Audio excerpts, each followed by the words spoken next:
Bing Zian dan Bing yang beserta beberapa tetua sedang membicarakan perpindahan Sekte Salju ke Sekte Langit. Mereka membahas sampai beberapa hari, karena ini adalah menggabungkan Sekte Salju ke Sekte Langit, jadi banyak persiapan dan hal-hal yang tidak terduga yang harus ditanggulangi. Setelah 5 hari mereka merencanakan semuanya, mereka segera memulai persiapan. Mereka merencanakan memindahkan seluruh puncak ke Sekte Langit, dan menjadikan tempat Sekte Salju ini menjadi kota salju. Di sini bisa jadi pangkalan mereka nanti, jadi mereka juga bisa memilih murid suatu hari nanti di sini karena mungkin ada beberapa anak muda yang jenius yang lahir di sini. Lalu mereka juga mempersiapkan arai ruang untuk teleport, karena arai ruang yang dibuat Lin Tian mereka hanya perlu meningkatkannya saja dan tidak butuh lama. Dan juga setelah beberapa hari, Lin Hou bersama Peri Kier dan Lin Tian, dia membicarakan tentang hubungannya dengan Kier kepada saudara, guru dan bibi gurunya. Dia juga merencanakan menikah dengannya setelah kembali ke sekte, membuat mereka semua kaget, tapi juga mereka bahagia untuk mereka, jadi mereka juga tidak menentangnya. Tentang perpindahan Sekte Salju ke Sekte Langit, menyebabkan kegemparan di seluruh benua utara. Karena mereka tidak menyangka Sekte Salju adalah salah satu bagian dari Sekte Langit, salah satu sekte yang terkenal di benua tengah. Antara sekte super itu adalah Sekte Nether, Sekte Es, Sekte Pedang, Sekte Arai dan Sekte Langit, ada juga beberapa keluarga tersembunyi yang sekuat Sekte Super. Dan di antara mereka ada juga perkumpulan yang sangat kuat dan dihormati di sana, seperti perkumpulan alkimia dan perkumpulan permunian. Di bawah mereka ada sekte-sekte tingkat 1 dan beberapa kekaisaran yang berada di bawah kekuasaan mereka. Setelah itu di rumah puncak bunga. Ayah, ayo kita bermain ke kota bersama, ayah bilang mau mengajakku bermain, kata Lin Tian. Lin Hou yang sedang duduk bersama Lin Qier menjadi tersenyum melihat anak kecil ini datang kepada dia. Oh, baiklah mari kita keluar, nanti ayah akan mentraktirmu, katanya sambil tersenyum. Oke, jangan bohong ayah, katanya. Hahaha, tentu saja tidak, ayo kita pergi, Qier kamu ikut. Tanya Lin Hou. Tidak, aku harus mengatur puncak bunga dan juga ikut mengatur murid lain untuk persiapan pindah 1 minggu lagi, katanya sambil tersenyum. Begitu, aku lupa kamu masih sibuk, kata Lin Hou. Ibu tidak bisa ikut ya. Katanya agak sedih. Tenang nak, setelah kita pindah, aku dan ayahmu akan bermain denganmu, di sana lebih mengasyikkan, karena lebih banyak hal menarik di sana, kata Qier menghibur anaknya itu. Benarkah, kalau begitu, tidak apa-apa bu, aku pergi bersama ayah dulu, katanya dengan semangat. Iya nak, dia mengelus kepala Lin Tian dengan lembut. Lalu dia melihat Lin Hou dan berkata, jaga anak kita ini, katanya sambil tersenyum. Tenang saja, tidak ada yang bisa melukainya selama masih ada aku di sisinya, katanya. Ayah, ayo, gendong, kita pergi, nanti keburu sore, katanya. Dia menggendong Lin Tian dan meletakkannya di pundaknya. Mereka lalu pamit pada Qier dan terbang menuju kota salju. Lin Hou dan Lin Tian berjalan-jalan di sekitar kota, di sana penuh dengan orang berjualan seperti buku beladiri, buku arai, senjata dan benda aneh lainnya. Di sana juga ada pedagang biasa yang berjualan makanan. Lin Tian sangat suka jajanan di jalanan itu, jadi dia meminta apa yang dia lihat ke Lin Hou. Lin Hou hanya tersenyum dan membeli untuknya. Setelah beberapa saat mereka berjalan di kota, mereka melihat ada tempat yang penuh sesak dengan orang. Di sana dia melihat ada beberapa pria yang sedang menawar di sebuah toko antik. Hei, ini hanya batu biasa, kenapa kau menjual dengan harga mahal seperti itu, kata seorang laki-laki tinggi di sana. Ini didapat dari reruntuhan kuno, jadi itu pasti benda berharga, kata pedagang itu. Sial, orang tua kau membohongi kami, apa kau tidak takut mati? Kata seorang laki-laki tinggi dan berotot di belakang pemuda tinggi itu. Apa, aku tidak memaksa kalian membelinya, jika kalian tidak ingin jangan dibeli, pergi sana, katanya dengan agak tidak sabar melihat tingkah mereka. Sial, ayo pergi, mana mungkin ada yang membeli batu aneh ini, kata orang tinggi kurus itu. Lin Tian melihat itu jadi ingin tahu, saat dia melihat batu itu dia agak bingung. Ada apa nak? Tanya Lin Hou melihat anaknya bingung.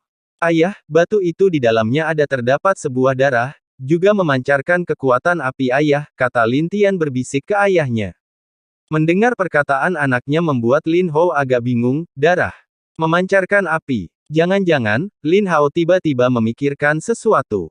Juga beberapa batu itu juga berharga ayah, dia menunjuk 4 batu yang ada di depan meja pedagang itu.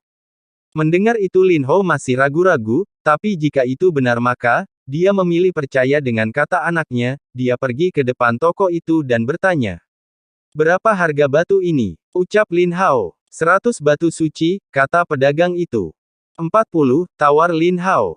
100. 50, kata Lin Hao lagi. 80, balas pedagang itu. Bagaimana dengan ini, aku beli 80 tapi aku ingin 4 batu lainnya, balas Lin Hao. Mendengar itu pedagang itu berpikir sebentar. Ini hanya batu, dengan harga segitu kamu tidak akan rugi jika memberikan keempat, apalagi tidak akan ada yang akan membelinya juga, kata Lin Hao mencoba memaksa pedagang itu menyerah. Mendengar itu pedagang itu akhirnya setuju. Lin Hao tersenyum dan senang mendengarnya, akhirnya 5 batu itu jatuh kepadanya. Jika benar seperti yang dikatakan Lin Tian, berarti dia sangat beruntung membelinya. Setelah melihat batu itu terjual, beberapa orang yang tadi mau membelinya tercengang. Setelah memasukkan semuanya ke cincinnya, mereka berdua pergi mencari tempat makan, karena Lin Tian ingin makan di kota ini, dia membawa Lin Tian ke restoran besar di kota itu, dan mereka memesan beberapa makanan di sana. Setelah selesai makan itu juga sudah sore, mereka memutuskan untuk kembali ke sekte. Tapi setelah mereka keluar dari kota mereka dihadang oleh beberapa orang yang tadi ada di toko itu. Bajingan, serahkan seluruh hartamu pada kami atau kau akan menyesal, kata salah satu orang berotot, dia mungkin adalah pemimpin di antara mereka. Hahaha, ayo serahkan, kami berlima akan melepaskanmu jika kalian mau menyerahkan batu itu, atau jangan salahkan kami, kata pria kurus di belakang pria berotot itu. Mereka tahu kalau Lin Hao adalah orang kaya karena mereka melihat dia memakai cincin ruang dan baju yang bagus, jadi mereka mematainya dan menunggu di luar gerbang kota. Melihat mereka menargetkan dirinya, Lin Hao agak mengerutkan keningnya, dia lalu berkata kepada Lin Tian. Nak, jika ada orang seperti ini jangan dikasihani, mereka hanya suka merampok orang lemah itu tidak baik, kamu boleh menghajar atau membunuh mereka, kata Lin Hao. Lin mengerti ayah, jawabnya dengan mengangguk. Dengar dia akan membunuh kita, mereka semua tertawa. Tapi sebelum mereka tertawa, Lin Hao hanya mengibaskan tangannya lalu angin kencang melaju cepat ke arah mereka. Merasakan angin itu membuat mereka takut, mereka merasakan ancaman kematian yang jelas. Seorang ahli, teriak mereka, tapi sudah terlambat mereka tersapu karena angin itu terbang. Setelah cukup jauh, angin itu merobek-robek mereka di udara, tanpa ada jeritan, mereka semua mati tanpa tubuh utuh. Lin Hao sengaja menjauhkan semua itu dari Lin Tian, karena terlalu dini untuk melihat hal yang mengerikan seperti itu. Ayo nak, ucap Lin Hao. Iya ayah. Lin Tian mengangguk, dan merasa heran kemana orang-orang tadi pergi. Dia memuji ayahnya karena sangat kuat membuat orang-orang itu terbang. Orang-orang itu hanyalah orang di tingkat tempering tubuh, jadi sangat mudah bagi Lin Hao membunuh mereka dengan satu kali kipasan. Sesaat kemudian dia juga membawa Lin Tian kembali ke sekte, tapi saat mereka kembali ke rumah, mereka melihat leluhur Bing Ye dan Bing Ming di sana dan ada salah satu orang lagi selain Peri Kier di sana. Melihat pria yang duduk bersama dengan guru dan juga Bing Ming, membuat Lin Hao kaget, karena pasalnya pria tampan di depannya adalah salah satu leluhur tertinggi dari Sekte Langit dan juga ayah dari gurunya yaitu Bing Zentian. Orang yang memiliki kekuatan yang sangat kuat dan bergengsi di sekte.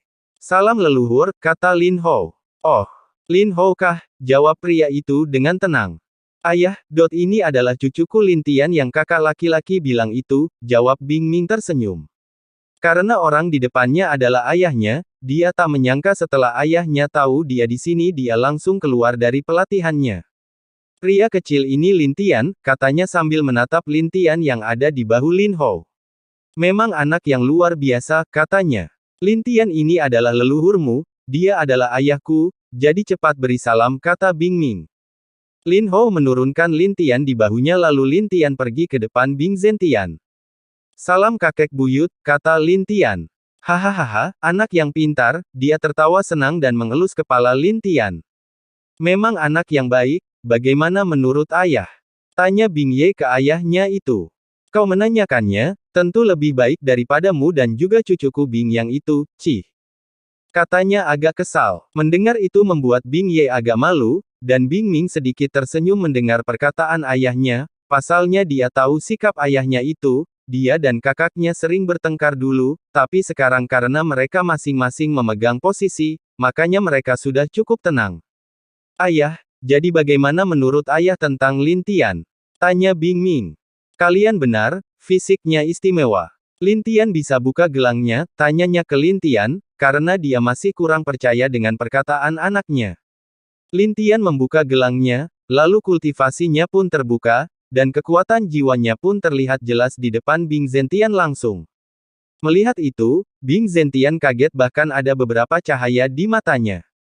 Tingkat 5 alam langit, kekuatan jiwa sebanding dengan jiwa tingkat 4, lalu kekuatan fisiknya juga sebanding dengan seorang di alam ilahi awal, dia berbicara dengan agak terbata-bata. Sudah pasang lagi gelangnya nak, katanya sambil menenangkan dirinya. Bagaimana ayah, apa cucuku ini pantas? Tanya Bing Ming sambil tersenyum. Luar biasa bukan pantas lagi, dia adalah jenius luar biasa, hahaha, bahkan anak dan cucu bodohku tidak sebanding dengannya, katanya sambil tersenyum sambil menyinggung Bing Ye dan anaknya. Sial, orang tua kenapa kau memuji orang sambil menghina anakmu sendiri, keluh Bing Ye. Lalu apa rencana kita ayah? Bing Ye menenangkan dirinya dan bertanya ke ayahnya. Mari seperti ini, biarkan dia kami para leluhur yang melatihnya, dan rahasiakan semua tentang dirinya, jika ada yang bertanya bilang dia anak Lin Qier dan Lin Hou, katanya menjelaskan. Lalu masalah kekuatannya, tanya Bing Ming. Bilang saja kalau dia belum mulai berkultivasi, nanti aku dan leluhur lainnya akan membantunya mencari teknik penyembunyian kekuatannya, katanya lagi. Oh, baik, kata mereka berdua. Gelang itu bisa bertahan 5 tahun lagi dari sisa kinya di sana, jadi tidak masalah, cukup dalam 5 tahun dia akan sekuat kalian, akhirnya aku memiliki cucu yang baik, katanya sambil tertawa keras. Ayah anakmu ini sudah terbaik juga, katanya Bing Ye agak mengeluh. Tapi, leluhur bisakah Lin Tian bersama aku dan Qier untuk 2 tahun ke depan, tanya Lin Hou. Oh, kenapa? Tanya leluhur. Aku sekarang ayahnya dan kami baru hidup bersama, kami ingin bersama sebentar walau mungkin Lin Tian bisa bolak-balik ke tempat kami, tapi itu akan sedikit waktu dan dia juga masih kecil butuh kasih sayang orang tua, kata Lin Hou dengan hormat. Kau benar dia butuh mencocokkan diri dulu, baiklah 3 tahun lagi mari kita mulai latihannya, saat itu umurnya sudah 10 tahun, cukup untuk memulai, jawabnya setelah berpikir. Tapi ayah, dia juga hebat dalam alkimia, arai, dan permunian, bagaimana dengan itu semua? Tanya Bing Ye. Apa yang kau katakan benar, kita bisa mengajarkan semuanya kepadanya, lalu biarkan dia memilih apa yang dia inginkan, jika dia suka pemurnian, kita mempunyai juga, baik juga alkimia dan arai, jawabnya. Aku mengerti, jika anak ini bisa semuanya, kita juga harus merahasiakannya, biarkan dia bebas memilihnya, katanya. Bing Ye sambil mengangguk. Bing Ming juga setuju dengan itu. Lin Tian yang sedari tadi diam tiba-tiba berbicara. Kakek, nenek, ayah. Lin Tian bisa belajar semuanya, Aner ingin belajar semuanya, katanya sambil berpura-pura berpikir. Melihat anak seusia Lin Tian yang berpura-pura berpikir itu, membuat mereka tertawa bersama. Katakan ke kakek buyut kenapa kamu ingin belajar semuanya? Tanya Bing Zentian. Aku ingin membantu ayah, ibu, paman, kakek, nenek dan seluruh keluargaku menjadi kuat. Jika semuanya kuat, tidak ada yang bisa menggertak keluarga kita, jadi Aner akan jadi seorang alkimia jenius, arai master dan juga pemurni jenius di seluruh benua. Mendengar perkataan Lin Tian itu membuat jantung mereka kaget, anak ini.